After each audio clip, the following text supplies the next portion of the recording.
Welcome once again, my friends, and thank you for stopping by to listen to an old storyteller. Today we have a Tibetan tale, and the title of this story is The Quarrel of the Five Friends. The mouth is the door of quarrels. To open it is easy, to close it difficult. The tongue is the foundation of quarrels. It is easy to use, difficult to keep it still. Tibetan proverb. Once upon a time, when the world was young, there lived in a city the son of a rich man, the son of a painter, the son of a fortune-teller, the son of a carpenter, the son of a doctor, and the son of a silversmith. These 6 men were all close friends, so close that they planned they would run away together. They left their parents and traveled to another place where they agreed they would separate for 6 years, each man going his own way, seeking adventure. At the end of that time, they would all meet in the city of their birth. Before they separated, each planted a soul tree, a tree that knew things. If one of the men was dead or was not prospering, his soul tree would tell of it. It was a custom in that land for each home to have a soul tree, and to care for it, and to water it, and to protect it with a wall, if need be. When all was well, the tree grew and flourished. If ill, it withered away or died. After 6 years, when they assembled, they were all to look at the trees and see if any were dying or withered. And if the man who owned the withered tree wasn't present, they would know he was not doing well and must hunt for him. Or if the tree was dead, they would know that the man was dead. The son of the rich man went far away to a little house in a valley. He went to the door and asked for entrance, and it was opened by a little old man and a little old woman who lived there, who asked, "Son, who are you? Whence have you come, and where are you going?" He told them, "I have come from a far country, and have come to see if you can give me something to eat." The old people answered, "Well, we like the looks of you, and if you will stay and become the husband of our daughter, who is very handsome, we will be much pleased." He went in and sat down, and soon the daughter entered, and she was pretty indeed. He sat thinking about his native land, how far he was from home, but finally concluded it would be the best thing he could do to marry the girl and stay there. She was glad to see him, and asked about his home and his adventures, and fell in love with him at once. So they were married immediately. Down below this little place there lived a king who had many servants. One afternoon, soon after the bride had been to bathe, the women all went down to the river to have a bath, and found a beautiful ring which the bride had lost in the water. They took it to the king, who thought to himself, "No one but a fine woman would own such an exquisite ring as this." So he called a servant and told him to find the owner. The man went out, walked up the river till he came to the little house, where he saw the woman, saw how pretty she was, and said, "This must be she." He wanted to take her at once to the king, but she refused to go, saying she had a husband. So the servant took them both before the king, as the king's law must be obeyed.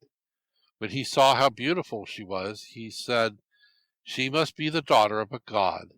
He became displeased with his wives, saying they were only dogs and hogs compared with her. He gave her gifts of gowns and jewels and wanted her to stay with him. But the girl was afraid and didn't want to stay, for she loved her husband. Knowing this, the king decided he must get rid of him. So he called his servants and had them take the husband down to the river, dig a hole, kill him, put him in it, and cover the place with a rock. 6 years passed, and the 5 men returned to look at their trees. All were there except one, and all the trees were flourishing except one, the tree of the son of the rich man being dead. They decided to find him, but though they hunted in every city in the world, they could find no trace of him at all. One day the son of the fortune-teller said, "Perhaps I had better tell his fortune and see what has become of him." And then he told this, "We will find his body in a hole on the bank of a river."